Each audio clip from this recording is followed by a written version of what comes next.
I have a bit of a confession to make. I don't actually like any of the music that I talk about on my channel and only pretend to like it because I want people to think that I'm cool. In fact, I actually hate the entire art form of music, and if I had a time machine, I'd go back and stop Playboi Carti from inventing it. Nah, the thing that I'm really passionate about is video games. Ever since I was 5 years old and got to play Super Mario Sunshine at a Kid Clips, I've been indescribably fascinated with the idea of exploring a whole other world while being in control of another character. Since then, I've played at least 7 other video games and still spend more time playing than I do most things. I always wanted to make videos about games as a kid because of a guy who took a dump on Bugs Bunny, but the market for video game video essays is so saturated now that I feel like there's very little I can add to the conversation. Today though, I decided to say screw all that. I am no longer 108 mics, but 108 microtransactions, because despite the fact that you already paid $60 to watch this video, I'm gonna make you pay more real-world money to get gold coins that you can use to skip 5-minute advertisements.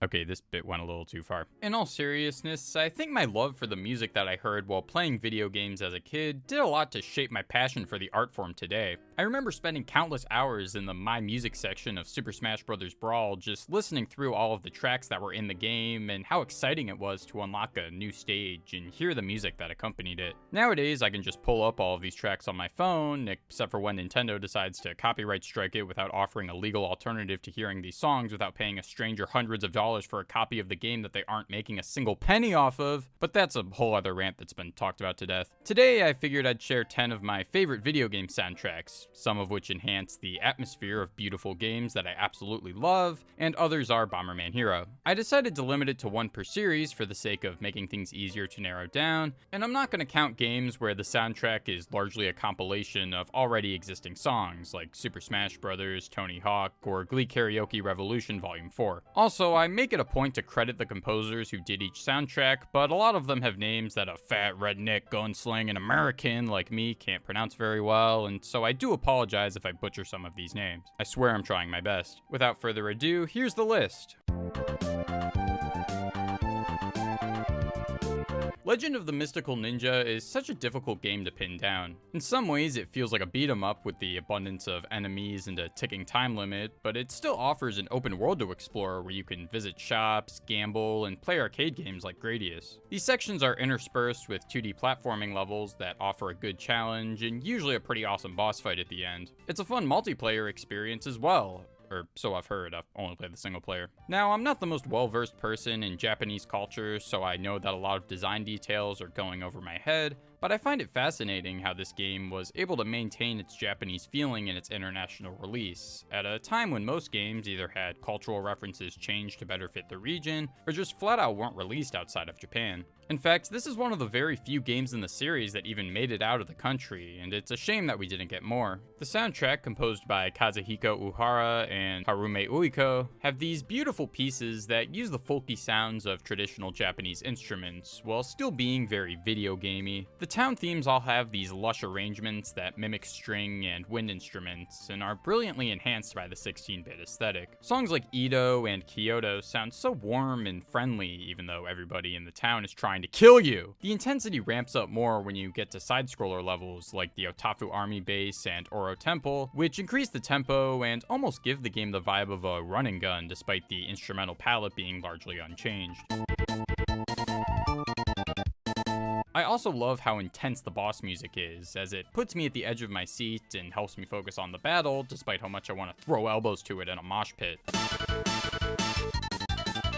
The game in general is one of the most definitive of the era for how it seamlessly works in different gameplay styles while maintaining a distinct aesthetic, at least for games that saw release outside of Japan. The same can be said for its soundtrack, as it matches the vibe of a lot of games that were being released around this time, but given the instrument choices and varied musical styles that match the gameplay, it's something that I think is timeless despite showing up on 16-bit hardware. The day Nintendo releases a new Rhythm Heaven game for the Switch is the day I'm $360 poorer. The pick-up and play nature of the game makes it perfect for handhelds, except for when you're playing in public and don't want the sketchy guy on the bus to hear, "Stretch out your neck!" Admittedly, the only game in the series that I got super into was Rhythm Heaven Fever on the Wii, or Beat the Beat Rhythm Paradise, as they say in the UK. Overlooking the fact that you can only get a perfect score to count on a level when the game tells you can, and that stupid tap dancing one, this is pretty much everything I want out of a rhythm game. It's almost all controlled using only the A button, with the occasional need to press A and B at the same time, and the way minigames are structured as separate vignettes, only connected by a similar art style, gives it so much freedom to create memorable situations, like controlling a cheerleader who encourages kids to read by flipping a book around, or being a wrestler who answers an interviewer's questions after a match. The songs that accompany these minigames are fantastic, spanning techno, power pop, bossa nova, and whatever the hell donk donk is. The musical styles are always so fitting, whether it's the sci-fi fanfare on Launch Party, the metallic stiffness of Built to Scale, and especially the epic training montage music on Karate Man. If you've played this game for a while, then hearing these songs without the sound cues that appear in the game can be kinda weird and disorienting at first, but while playing it's almost impossible not to get totally caught up in the groove and feel like you're in a whole other world. Except for when you're doing the tap dancing one, you gotta press the button right as the announcer's like bum bum bum tap tap tap, but you don't even know when she's gonna stop. I also find the groove on Love Rap to be kinda hard to figure out, but the game is too charming for me to hate on it. Crazy into you. Crazy into you. Crazy into you. Crazy into you. The real highlights in the Rhythm Heaven catalog are the remixes, which combine multiple minigames together into a bigger song that recontextualizes everything going on. They even have their own cute little visual themes, like an amusement park, prehistoric times, cooking, and bleak, colorless photos. Some of them are accompanied by a cheesy pop song that so perfectly matches the energy of everything going on that I can't help but feel every single word of it.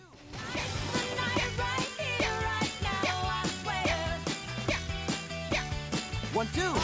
The final song, Remix 10, takes every one of the game's core levels, even the tutorial and credits, and combines them together into one huge track that flows so smoothly together it's like they had to have kept it in mind while designing every single one of these minigames. The core melody is a sped up version of the cautious yet catchy sounds of the Packing Pests minigame, which was a good choice as it acts as an effective motif to tie the mood together. It's one of my favorite endings to any game, as it tests everything that you've grown accustomed to so far, but doesn't feel like a jumbled mess. It does seem to be stricter on grading than every other song in the game, as I swear if you miss 3 things then you won't pass, but nothing can describe the satisfaction I felt when I finally got that medal. Still haven't gotten perfect though. I swear I get chills every time I come back to this song just because of how well it culminates all of the game's creativity. I love how much thought and effort was put into every single one of these tiny mini games, as it all adds up into something that feels bigger and more imaginative than it looks on the surface. While many composers worked on this game and all deserve a ton of credit, the songs with vocals were largely arranged by Sunku, who's actually a really big musician in Japan, fronting a rock band called Sharam Q, which explains why these songs go so hard. If you're one of the 4 other people that owns a Wii U, you can buy this game from the eShop for only $20.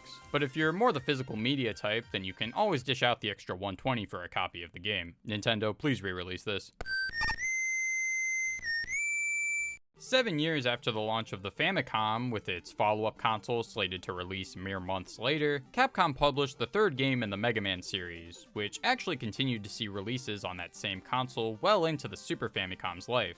And yes, I keep saying Famicom because it came out well before the NES reached the States, and it only feels right to list things by their initial release date. While the first 2, and even subsequent Mega Man games for the console, have some of the most bitchin' soundtracks of the era, Mega Man 3 by Yasaki and Arumi Fujita is the absolute peak of NES chiptune music in my opinion. Making soundtracks for video games in this 8-bit era was, and really still is, an art form that's entirely different from anything else. Not only do you have to compose music that's pleasant to listen to under the constraints of an 8-bit sound palette, but you also have to make something that can loop into itself for minutes on end without annoying the player. Mega Man 3 does this exceptionally, packing so much progression and detail into the 40 to 60 second runtimes of these songs, making the repetition hardly noticeable, unless you die over and over again because you suck. The music that plays right as you boot up the game is a perfect example of this, having a 30-second intro that slowly builds into one of the most infectious tracks to ever grace the console. console. I swear every time I hear this song, I can picture a band with 2 or 3 people on synthesizers and 1 on percussion, slowly chiming in more and more before breaking out into a groove that just totally works.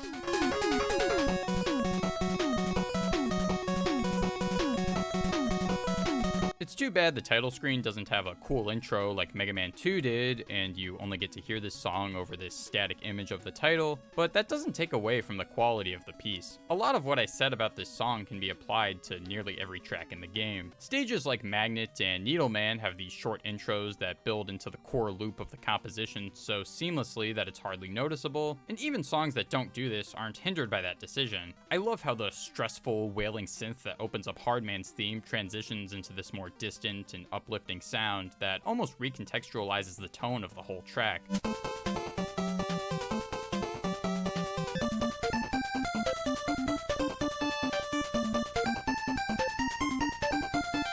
The extremely fast and repetitive bass notes on Top Man's stage make for an irresistible rhythm that perfectly plays off of the simple lead, and Gemini Man and Snake Man have some of the most effectively menacing yet catchy songs in the whole series. Hell, even the little jingles that play when you select a level, unlock a new upgrade, or... Oh yeah, that's right, this game was the start of Proto Man. Have this punchiness that pumped me up more than any other NES Mega Man game.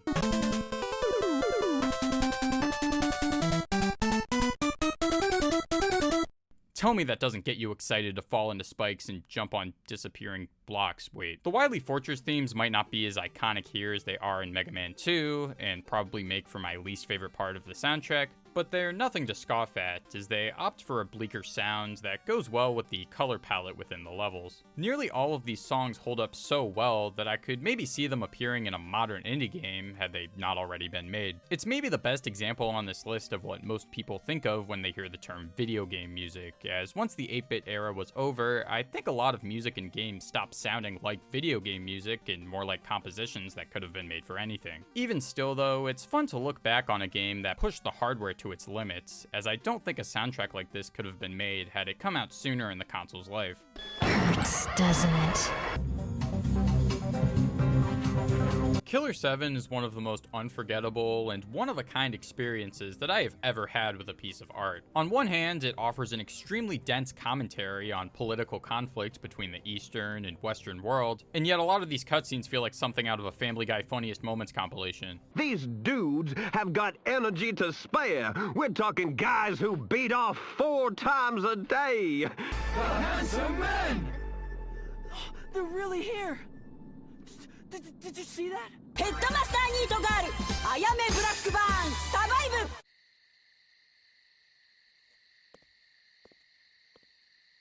And that's just the story. The gameplay itself is a whole other beast. It completely disassembles all conventions of modern game design and reduces it to its bare essentials. Your only options for movement are holding a single button to walk forward, pressing another button to turn around, and picking a path to walk down once you reach an intersection. Enemies are invisible until you hear that cheeky laughing noise that requires you to go into first person while standing totally still, and shoot their specific weak spots after scanning for them. It can be genuinely nerve-wracking having all of these heaven smile creatures come after you when your mobility is this limited. I get why the gameplay might be off-putting to some people, but I think the level design is built around its mechanics so seamlessly that it's really fun the whole way through. Except for those moments where you have to solve puzzles and the entire puzzle is just memorizing random bullshit that was in the previous room, or when the camera decides it wants to face the wrong way occasionally. Also, you get to choose between 6 characters who are each a different personality of this schizophrenic old man, one of which has the ability to slit her wrists in order to absorb blood from walls to reveal secret messages or destroy barriers that lead to new areas. I have never seen anything this unabashedly absurd that's still able to effectively present itself in such a sleek manner that surprisingly complements everything going on. And its soundtrack by Masafumi Takada does a lot to sell that. The subtle yet plucky and groovy synth sounds that play over trip-hop inspired beats as you're walking down mysterious corridors and gunning down enemies make you feel like part of a futuristic sci-fi action horror film that likes to suspend its audience rather than beat them over the head with special effects. While a lot of the locations in this game are similar, and some might even argue kind of cliche for something where the protagonist is an assassin, the soundtrack is able to seamlessly shift into something more ambient or upbeat in order to set the mood for what's about to come, making for an experience that keeps the player on their toes and never feels too repetitive. Around the end of each chapter, there's a room where a shadowy figure requires you to trade items that you found throughout the level in order to open a door leading to the boss. In this room, you hear a muffled version of a dance pop beat off in the distance, and likely wonder where it's coming from the first time you arrive there. Once giving the guy your items, you'll go through a short and narrow hallway with a staircase, and get to hear that sick beat in all its glory.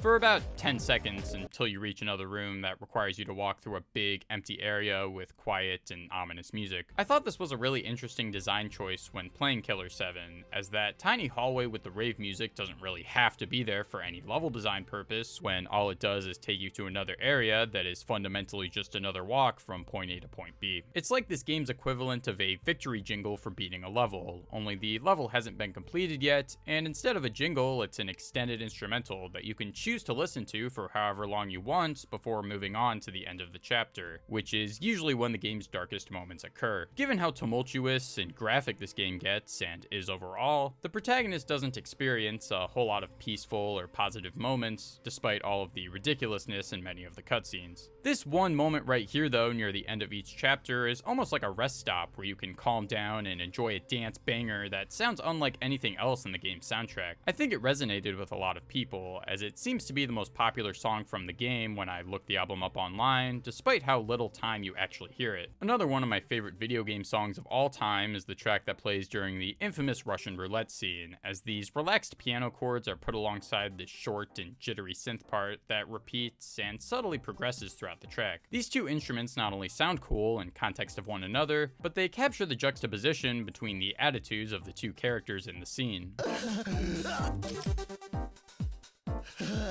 I'm on a roll. I'm hot.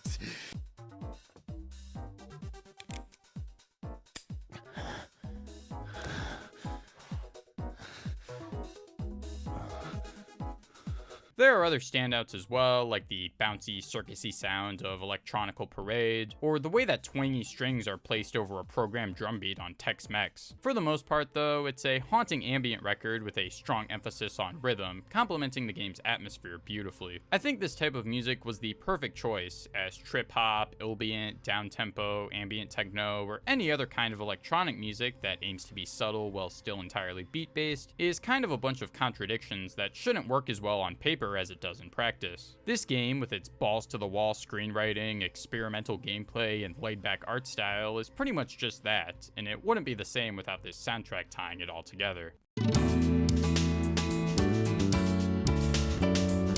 The 6th generation of video game consoles is the one that I've always been the most fond of. Developers now had a keener understanding of how games should work in the third dimension, and the hardware has moved beyond the primitive and polygonal look of the previous generation. That being said, I would actually love to see this aesthetic brought back into a modern indie game, like how the 8 and 16-bit style has seen a resurgence. It works well in weird cloud rap music videos and creepypasta ARGs, so why not bring it back? Anyway, I'm getting off topic. The PS2 and GameCube were consoles that, in retrospect, made up a golden age of experimentation from AAA devs. We had big publishers putting out numerous titles that were so unique and filled to the brim with personality that they would go on to define the generation. That's not to say that games in general are worse now, as the market for indie titles is bigger and more accessible than it's ever been, but I can't help but feel that a lot of AAA gaming companies in the modern age have become more corporate and soulless than ever before, with a handful of exceptions. Sometimes I just want to be reminded of a simpler time when I could buy a game from Target and bring it home and play the whole thing without having to wait 3 hours for it to download or spend another $60 on day one DLC. Something about hearing that console startup screen, the game checking for a memory card in slot A, and even just seeing these games run at 480p elicits really strong emotions out of me that nothing else quite does. One particular soundtrack from this generation that I think embodies all of this is Chibi Robo for the GameCube, composed by Hirofumi Taniguchi. Despite the fact that this game came out late into the console's life, and I didn't even get around to playing it until a few months ago, the music, and really the sound design in general, still gave me this warm, nostalgic feeling of playing GameCube games with my cousins as a kid. Chibi Robo is one of Nintendo's more neglected franchises, though I'm sure you don't need me to tell you that, and is a series that I associate solely with the GameCube more so than any other Nintendo property, despite only one game from it showing up on there. You play as a small robot, who is the titular character, and try to clean up this family's home, both of the clutter that is physically on the ground, and the turmoil that is their relationship with each other. Despite the overworld being no bigger than a suburban house, every room is so packed with memorable characters and creative level design built around the location. I know this isn't the first game to do the whole Toy Story trope of controlling a small character in a regular-sized world, but I think it evokes that childlike sense of curiosity better than any other one that I've played, which is largely due to the sound design. The repetition of that keyboard part and weird bass line that make up the background music during the day, and the vibraphone notes backed by cymbal-heavy percussion at night, are both perfectly complemented by the satisfyingly rhythmic sounds of Chibi Robo's movement.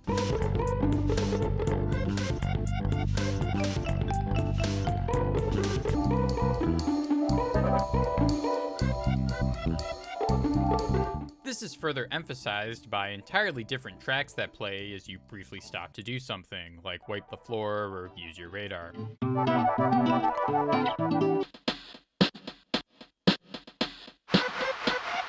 It all works together to further bring home this lively and nostalgic feeling that I already get out of playing most games on older hardware. It's not like the music is overly cutesy either. In fact, most of the time it's bittersweet. The aforementioned overworld themes, which you hear for most of the game, are probably the best examples of this, but other standouts include the polyrhythmic piano piece that plays when you discover a love letter, and how the zany theme of this Lego dinosaur character suddenly breaks down into an emotional orchestral piece.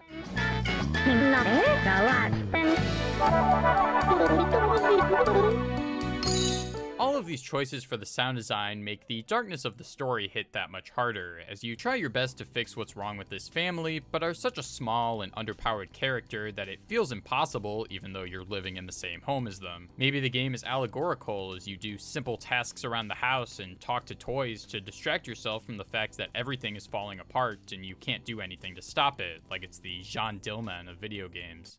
That comparison might be a bit of a stretch. My favorite song in the entire game is the one that plays during the credits. It's an up-tempo drum and piano track that's able to sound so sad yet optimistic at the same time, perfectly summing up the overall mood of the game and wistful feeling that I get out of playing most games on the GameCube.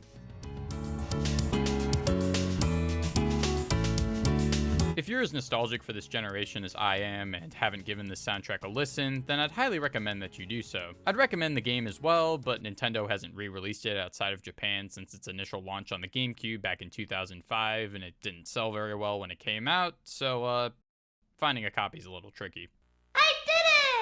Of every game on this list, Bomberman Hero is the one that I have by far put the least amount of time into. It was released in 1998, right when the mascot platformer trend from the previous generation was carrying over into the third dimension, and so Hudson Soft figured they'd take a stab at it by putting their flagship character in a 3D platformer. The game's not bad. I'm actually kind of a sucker for level design that feels open-ended yet linear at the same time, and Bomberman controls pretty well, aside from those obnoxious on-rail segments. For the most part though, the game doesn't really do anything that special or memorable, except for those constant frame dips, which admittedly could be my way of playing the game, but pretty much every review I've seen acknowledges this too. I think if Hudson Soft gave this idea another shot, it could have grown a greater following, but instead it's mostly faded into obscurity. At least among the gaming community. The music community is ballin'! Damn, that is some good drum and bass, and I can't believe it's coming out of a Nintendo 64 cartridge. Hell, I probably would have never even played this game if I didn't listen to the soundtrack a million times beforehand. This CD as a standalone product is one of my favorite electronic albums of the 90s, and I firmly stand by that. Every song pulls from a different corner of the denser side of electronic music that cultivated throughout the decade, while executing all of its ideas nearly flawlessly. I'm kinda surprised its composer, Jun Shikuma, doesn't have a long back catalog of other drum and bass projects before this one, as she totally knocked it out of the park here. The way those laid-back melodies play off of the frantic jungle rhythms on cuts like Foin, Mimesis, and Landlord give off this retro-futuristic sound that I can't get enough of. Also, Redial is a perfect video game song in every way imaginable. The first section establishes this catchy little melody that repeats, like most video game songs from this era do, but it still offers its own progression, with the cymbals in the beginning fading away to give it an entirely different feeling despite only removing a single instrumental layer. The second section switches things up, adding in more bass and changing the melody, and it is pure bliss.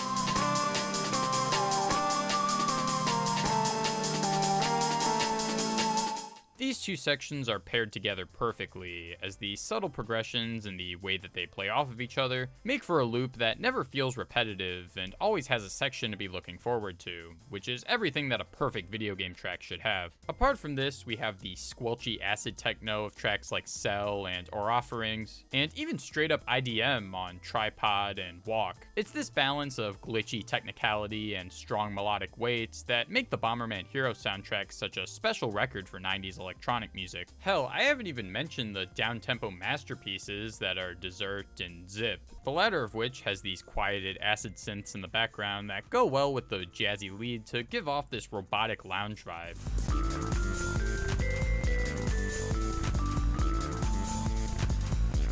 It's a well-paced and brilliantly composed record that any fan of Aphex Twin, Square Pusher, or even Moby will get some enjoyment out of. These songs also single-handedly build the game's atmosphere and are always nice to listen to, even if they're all kind of scattered in random levels. The mere existence of The Legend of Zelda Majora's Mask is so weird to me. It takes place in an entirely different world from the rest of the Zelda series, is much darker in tone, and has a greater emphasis on character building within the world. It had a relatively short development cycle and reused a lot of assets from Ocarina of Time, thus feeling more like an elaborate ROM hack than something Nintendo would actually release themselves. Though maybe they were just cooler back then. Ocarina of Time was a landmark achievement for video games, and set a new standard for how the adventure genre could work in the third dimension. For a while, I would always see it at number 1 on lists of the greatest video games of all time, and while I don't think the game has aged as well as many people do, it makes sense that the more traditional game in the Zelda series, that also happened to redefine game design as a whole, would be the one to get most of the credit. However, in recent years, the fanbase for Majora's Mask seems to have either gotten bigger or more vocal, which maybe has something to do with the remaster on 3DS that came out in 2015, but I'd like to think it's because there are less teenagers smoking crack nowadays than there were 10 years ago. The world of Termina, a word that literally means end, is being tormented by this giant moon that's slowly falling and will kill everyone in 3 days. The people in this world all seem to be aware of that, and like Aristotle once said, NPCs who are aware that they have 3 days to live are more interesting than their Ocarina of Time counterparts. The main characters in this game stand out a lot more too, with the Happy Mask Salesman being one of the most effectively eerie characters in the Zelda series, and Skull Kid being a more relatable and Tumblr profile picture worthy villain than Ganon ever was. This world just feels so full of life and one of a kind compared to the more standard world of Ocarina, and yes, I know this wasn't standard back in 1998, and that you could argue this game's influence is the reason why it feels standard nowadays, but I'm always a sucker for a company taking a risk and doing something totally weird with their properties. Even if you don't agree with Majora being the best Zelda game, in fact I'm more of a Link Between Worlds kind of guy myself, I think many would agree that the soundtrack, composed by the great Koji Kondo, is the best in the entire series. There are a few songs that are reused from Ocarina, like the shop and minigame themes, which I know was probably done in order to cut costs, but I actually like how it emphasizes the linkage between these two games, as if everything going on is inside of Link's head and he's having deja vu. Even though there's a lot of variety to the music in this game, it all has this underlying darkness that reminds you of the bleak situation this place is in. The track that plays in Termina Field takes the melody of the original Zelda theme and recontextualizes it into a faster-paced march, as if to remind the player how little time is left in this world, and how the game itself is a completely fresh take on the Zelda formula.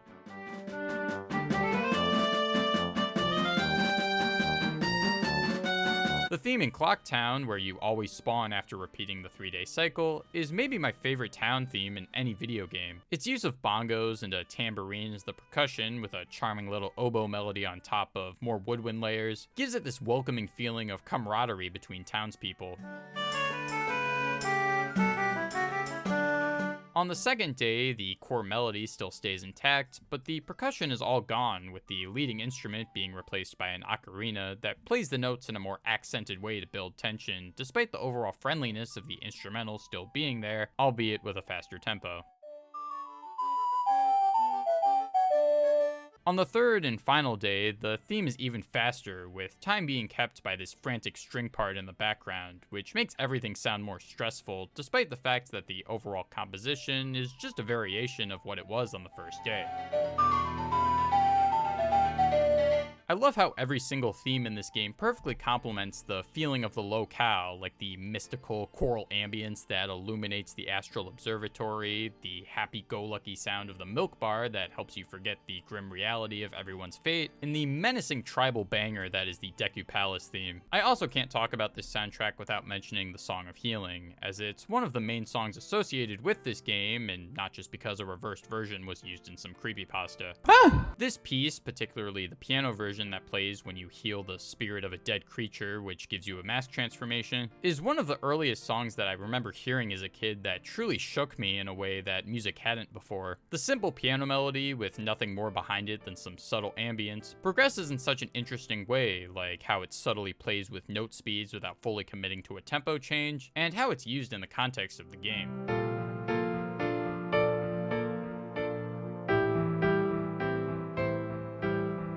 There are so many excellent tracks sprinkled in throughout the entire Zelda lineage, but I guess it's no surprise that Majora's Mask, being the odd one out that it is, has more memorable compositions than any other game in the series.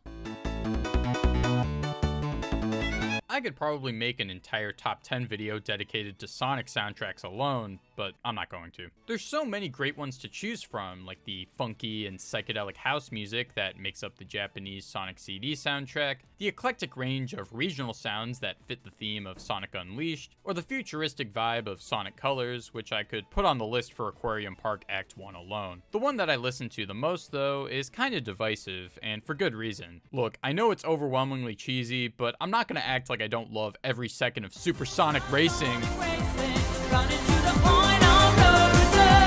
Sonic R is probably one of the most hated games in the Sonic franchise, which is really saying something. But I don't think it's as bad as people make it out to be. I mean, it does only have 5 tracks, the control is pretty clunky, and the characters are almost comically unbalanced, making multiplayer kinda unfair, although good luck getting anybody to play this with you in the first place. Underneath all of these glaring flaws, though, are some good ideas that I think could have been further fleshed out into something better. I love how open-ended these track designs are, having a lot of different routes to take that reward exploration, similar to the level design in some of Sonic's best games. Implementing this type of course design with the characters racing on foot was probably the best way it could have been executed from a game design standpoint. Because the control of the game is kind of broken though, and the graphics look weird even for 1998 standards, it's often totally dismissed as one of the worst in the series, which I can't really blame people for thinking. However, I think the game's shortcomings make a lot of people hate the soundtrack as well, as it's these weird Europop tunes that on the surface do not really fit into anything that's going on. Sometimes I ask myself, what am I doing here?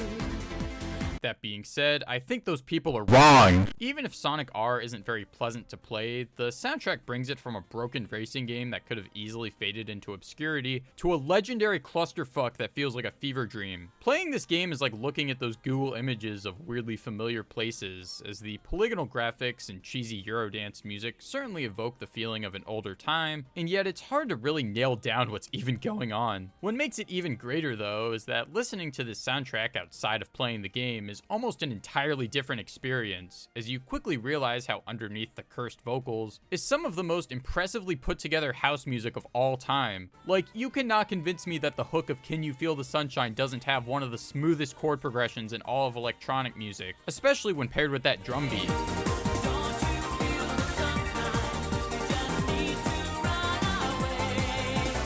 This sound carries over into the rest of the soundtrack as well, with the dense drum layers playing at a high BPM, melodic piano synths, and that squelch sound. Each song follows a similar formula, yet completely stands out on its own, and with it only being 32 minutes in length, I have to say it's one of the most tightly packed and consistent dance albums that I've ever heard. I cannot get enough of that distant synth note melody on Work It Out that explodes into piano chords on the hook. It's like someone slapping me in the face to wake up even though I'm in the middle of running a marathon and just did 3 lines of coke.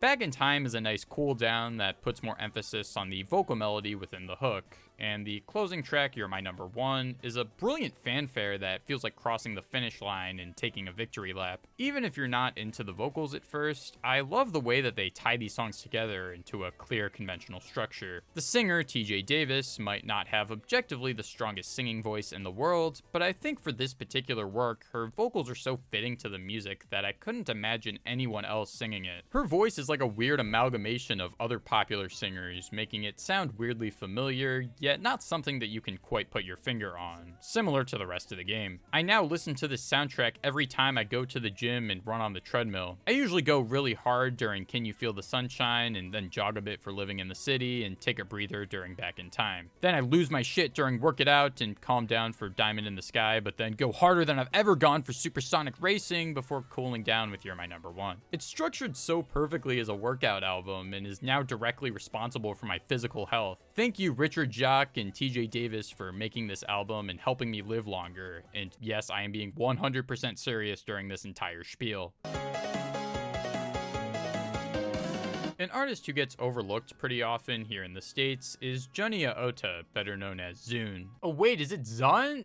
Damn it, now I gotta re-record it. Since 1997, he's been one of the most prolific game developers, composers, writers, and visual artists of our time, being the main force behind the Touhou series. In fact, this man was responsible for over 30 games, with a majority of them being created and published entirely by himself, including all of their soundtracks. Not to mention the work he's done for other projects. He's also written a ton of manga, released albums with songs that weren't even in the games, and won a Guinness World Record for most prolific fan-made shooter series. Take that, Toby Fox.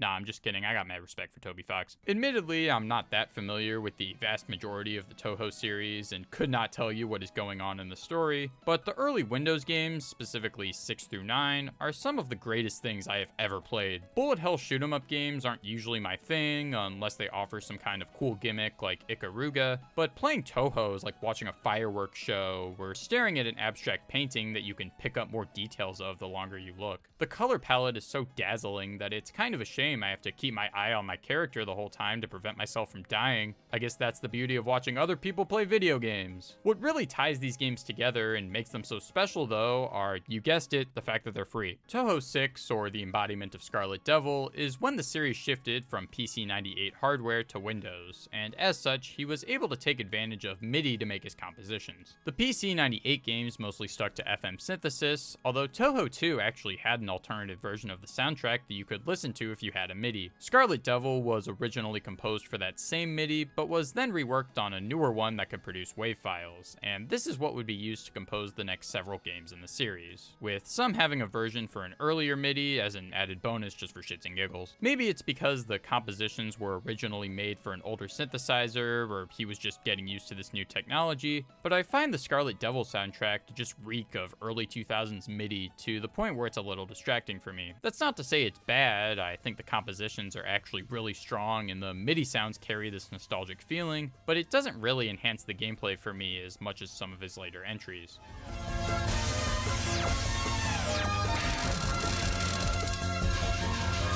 Perfect Cherry Blossom was a step in the right direction musically, as it doubles down on this wintry keyboard sound that comes across as less dated given the tone of the synths, and is a more cohesive body of work overall. Where all the stars really aligns though was with the 8th title in the series, Imperishable Night, which is a rare example of something I'd consider a perfect video game. I mean, the plot doesn't really make sense if you're not familiar with some of the previous entries or can't read Japanese, but I've never seen a game in this genre have such a strong art style and overall aesthetic. I know that a lot more goes into making a great game than just that, but the presentation weaves itself so much into the gameplay that it's completely unlike anything else. The whole game to me feels like an interactive visual album, as the music and art design are so captivating that when combined with the challenging yet easy to understand gameplay, puts me into this immersive flow state quicker than any other game has. Most of these songs primarily rely on piano synths that are played in a technical yet melodic way that makes for something that sticks in your head while keeping you invested in where the composition is gonna go. The avalanches of meticulously placed notes that storm down on you during cuts like Imperishable Night, Dream Battle, and Lunatic Princess are so well complemented by everything going on that it'd almost be an entirely different game if you played it with the sound off,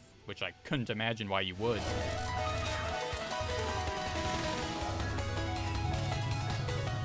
The soundtrack takes moments to reel itself back and focus more on fleshing out slower melodies, like on Old World or Extend Ash, which help to better pace both the game and the album of music from the game, which was actually never officially released by Zun himself. What's even more godly than the brain-melting piano pieces are the moments with the Zun Pet baby!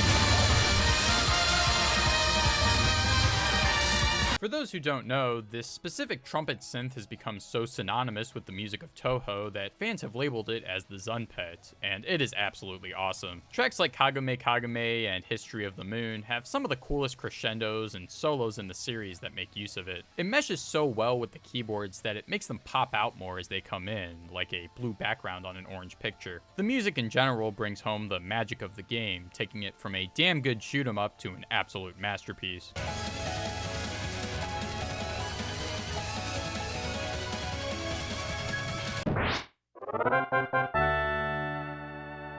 If I didn't limit this list to one entry per series, then the top 4 would have all been occupied by Mother. The music from the 3 games would all be up there, of course, but the official Mother 1 AST rearranged into psychedelic sunshine pop surf rock songs complete with lyrics and vocals was the hardest one to leave off.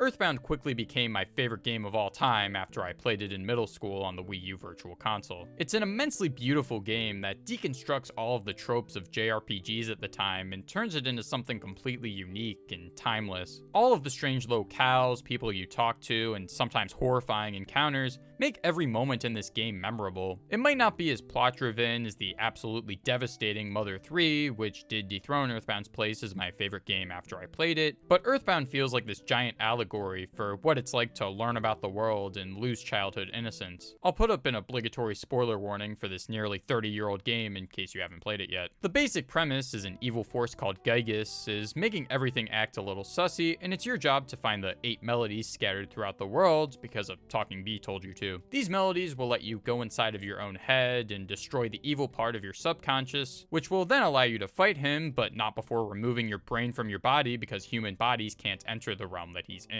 After an infamously creepy and meta final boss fight that literally asks the player to pray for victory, everyone in the world seems to go back to normal, and walking parking meters stop attacking you. Throughout your journey, you come across things that are cartoonishly over the top, like a man turning himself into a dungeon that you explore to find a submarine, fighting a fake circus tent controlled by zombies, and getting a pencil eraser to erase a statue of a pencil that blocks your way. You also experience things like corrupt police officers and brainwashed cults, and presumably a sex worker who lures you into a hotel room with monsters that want to kill you. This game was rated E for everyone back when it came out. Or K to A, which meant kids to adults, but they changed it to E because it was less confusing. Wonder why? Anyway, it's this mix of surrealism and realistic situations that make playing Earthbound feel like a child experiencing the world for the first time, with everything appearing to be scarier than it really is, except for when it really is that scary. It all gets put to rest once the kids have fully confronted their fears in the form of the final boss, almost like Stephen King's It. It's a game that evokes strong emotions out of almost everyone who's played it, and I think I came across it at a perfect time in my life, when I was old enough to appreciate it, but young enough to relate to the characters. I don't think I would have loved this game as much as I did had the soundtrack not been as much of an absolute masterpiece. I vividly remembered how nearly every single theme in this game sounded after only one playthrough, which has never happened for me in any other game. Hell, the soundtrack was so good that the game had to be put on a 24 megabit cartridge, which was bigger and more expensive to produce than most other games at the time, meaning this was a possible factor as to why the game failed commercially in the States upon release, and why Mother 3 still hasn't been localized. The sheer number of genres that the soundtrack covers is insane, and nails the quirky Americana of its setting, which is literally called Eagleland. When you fight a new age retro hippie, it plays a 16-bit version of Johnny Be Good by Chuck Berry. Fighting a weak opponent plays a song that sounds oddly like Tequila by the Champs, and even the US national anthem finds a way to sneak itself in there.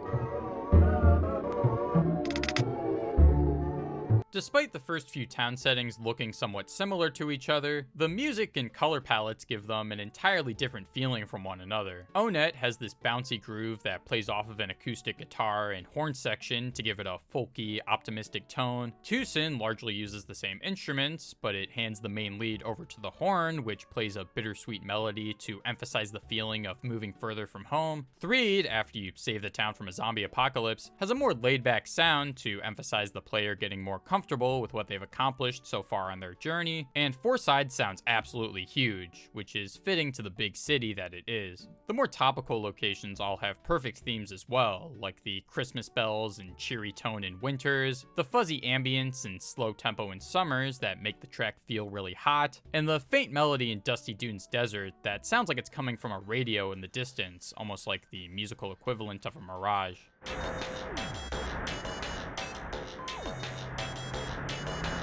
Nearly all of the battle themes, despite how varied they are, have at least a tinge of psychedelia sprinkled in to not only complement the trippy backgrounds, but almost poke fun at the absurdity of having to fight so many living things in an RPG. A concept that other games, blatantly inspired by Earthbound, would run with even further. The remote and treacherous swamp area called Deep Darkness has this huge and tribal sound with loud drumming and an almost comically dramatic lead melody, evoking this sense of dread, only for its village inhabitants to be so shy that you have to give them an Overcoming Shyness for Dummies book to get them to talk.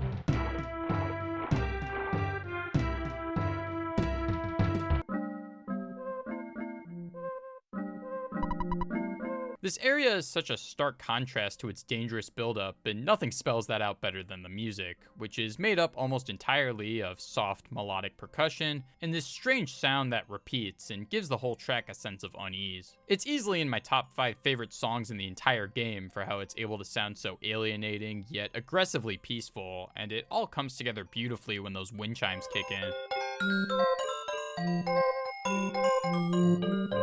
Other favorites include Paula's theme, which starts off with this ominous and alien-sounding synth part that is harmonized with the bass line to create something otherworldly, before completely changing into something busier and more conventionally catchy without sacrificing the overall strangeness.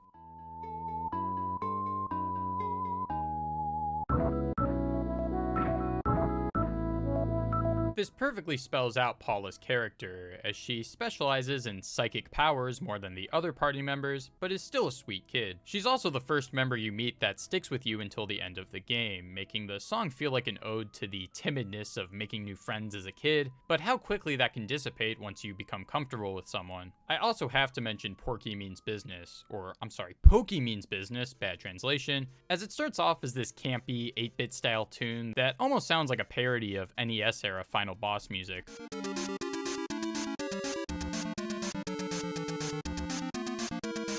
Also, spoilers. About a minute in, it completely switches to these heavy electric guitar riffs that sound like something you'd hear from a sludgy stoner metal band. In fact, I'm kind of amazed that they were able to get this to sound the way it does on a Super Nintendo cartridge.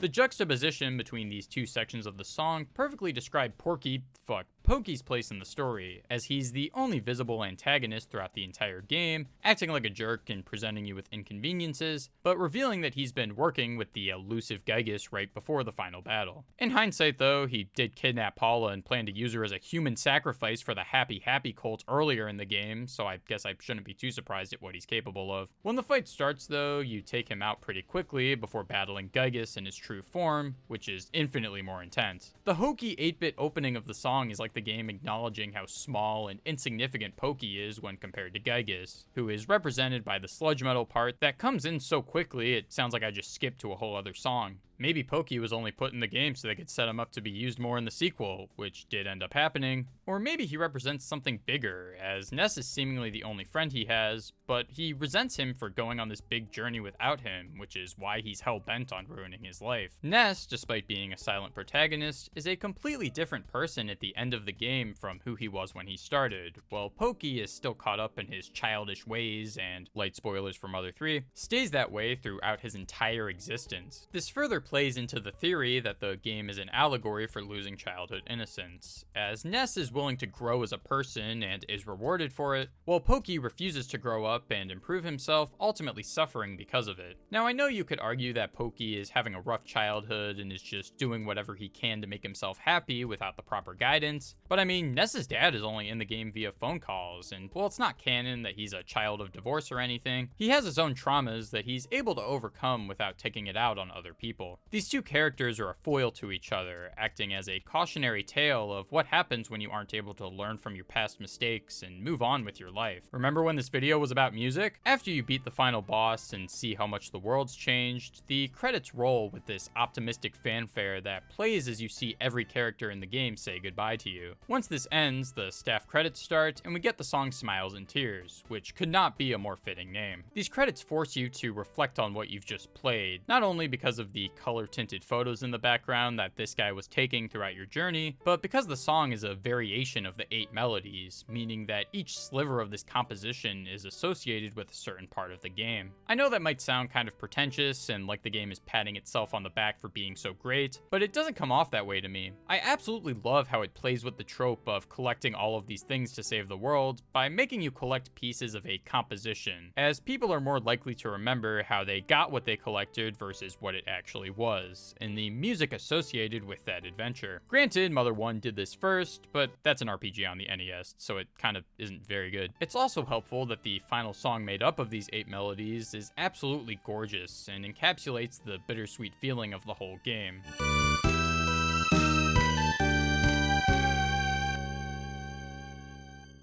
I miss you. I can't hear that without getting goosebumps. While I feel like I could talk about this game all day, pretty much every game reviewer has already sung this game's praises to death, and there isn't a ton more that I can add to the conversation, so I'll just leave it at that. Thank you Kiichi Suzuki and Hirokazu Tanaka for making a soundtrack that perfectly captures the sounds of childhood and adolescence, as it's something that'll always mean a lot to me. What are some of your favorite video game soundtracks, or video games in general? Do you think that video games are stupid and inferior as an art form when compared to the bleeps and bloops that play over them? Or do you think that they're the greatest thing the human race has ever accomplished like I do? As always, thank you for watching. If you enjoyed, you know the drill. PlayStation, Xbox 360.